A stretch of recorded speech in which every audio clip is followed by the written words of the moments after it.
കോട്ടപ്പടി ഗ്രാമപഞ്ചായത്തിൽ നടപ്പിലാക്കിയ ഗ്രാമീണ ഭവന കുടിവെള്ള പദ്ധതിയുടെ ഉദ്ഘാടനം ജലവിഭവ വകുപ്പ് മന്ത്രി റോഷി അഗസ്റ്റിൻ നിർവഹിച്ചു. 12.14 കോടി രൂപ ചിലവഴിച്ച് 2 ഘട്ടങ്ങളിലായാണ് പദ്ധതി നടപ്പിലാക്കിയത്. കോട്ടപ്പടിയിൽ 12.14 കോടി രൂപ ചിലവഴിച്ച് 2 ഘട്ടങ്ങളിലായി നടപ്പിലാക്കിയ ഗ്രാമീണ ഭവന കുടിവെള്ള പദ്ധതിയുടെ ഉദ്ഘാടനം പഞ്ചായത്ത് ഓഫീസിന് സമീപം വെച്ച് ജലവിഭവ വകുപ്പ് മന്ത്രി റോഷി അഗസ്റ്റിൻ നിർവഹിച്ചു. കേരളത്തിൽ എല്ലാ കുടുംബങ്ങളിലും സമഗ്രമായി ഒരു മെഗാ പദ്ധതി ആവിഷ്കരിച്ച് നടപ്പിലാക്കി കുടിവെള്ളം എത്തുന്ന പദ്ധതി പൂർത്തീകരിക്കുക. അതിൽ അഭിമാനമുണ്ട്. എറണാകുളം ജില്ലയിലെ കോട്ടപ്പടി ഗ്രാമപഞ്ചായത്ത് ഇവിടെ സൂചിപ്പിക്കപ്പെട്ടതുപോലെ ഏകദേശം 12 കോടി രൂപയും കൂടി ചെലവഴിക്കപ്പെട്ട് ഈ പദ്ധതി പൂർത്തീകരിച്ച് എല്ലാ വീടുകളിലും വെള്ളമെത്തിക്കാൻ കഴിഞ്ഞതിലുള്ള സംതൃപ്തി അഭിമാനപൂർവ്വം അറിയിക്കുകയും നിങ്ങളെ അഭിനന്ദിക്കുകയും ഞാൻ ചെയ്യുകയാണ്.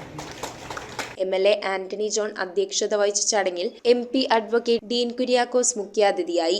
ഗ്രാമപഞ്ചായത്ത് പ്രസിഡന്റ് മിനി ഗോപി സ്വാഗതം ആശംസിച്ച യോഗത്തിൽ Kerala water authority technical member S. Sethukumar report അവതരിപ്പിച്ചു. Kerala water authority board member Ushalayam Sivarajan, ജില്ലാ പഞ്ചായത്ത് മെമ്പർ റഷീദ സലീം, ബ്ലോക്ക് പഞ്ചായത്ത് മെമ്പർമാരായ അനു വിജയനാഥ്, ആശ ജെയിംസ്, കോട്ടപ്പടി ഗ്രാമപഞ്ചായത്ത് വൈസ് പ്രസിഡന്റ് മെറ്റിൻ മാത്യു, വികസനകാര്യ standing committee chairperson Jiji Sajeev, ആരോഗ്യ വിദ്യാഭ്യാസ standing committee chairperson Saramma John, ക്ഷേമകാര്യ standing committee chairperson Sunny Varghese, വിവിധ രാഷ്ട്രീയ പാർട്ടി പ്രതിനിധികളായ KA Joy, TM Varghese, Sajeev KN, George M. Basheer, Antony Pullan, Thomas T Joseph, Sajan Ambatt തുടങ്ങിയവർ ചടങ്ങിൽ സംബന്ധിച്ചു. മധ്യമേഖല ചീഫ് എഞ്ചിനീയർ പ്രദീപ് VK നന്ദി രേഖപ്പെടുത്തി. News bureau, Kothamangalam.